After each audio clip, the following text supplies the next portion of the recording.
And what I found interesting about this case is that it goes back to the pattern. It's something that they had received 2 reports about the same individual. So it seems like that played a role in their overriding her request not to investigate or not to have any type of procedure or resolution process. Right. So it kind of goes back to the checklist that we discussed earlier, Shubhaya Tiksa.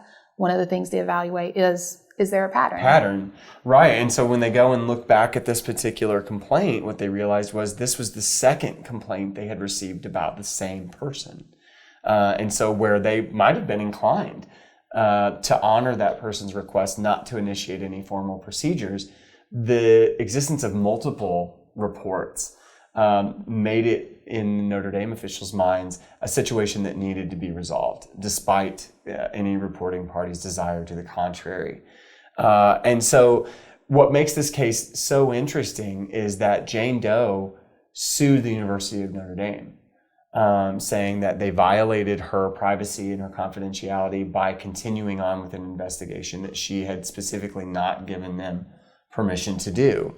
And Notre Dame defended itself by saying, hey, we had multiple complaints of assault by the same person, and we felt compelled to protect additional individuals and our university community by addressing it using our formal processes.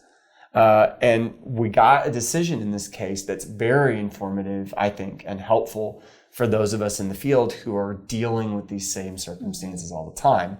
The court said not only was it appropriate for Notre Dame to initiate their formal processes and to use the information provided by Jane Doe, even though she asked them not to, but it would have been unreasonable for them to fail to open an investigation into the known circumstances of the 2 incidents that had been reported.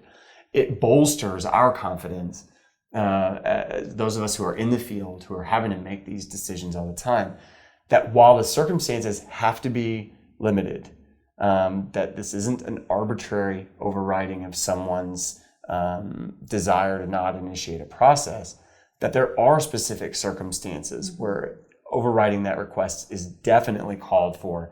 And if you didn't, the courts would look at you and say, you're deliberately indifferent to this person's claim because you failed to act in a way that was clearly reasonable in light of the circumstances.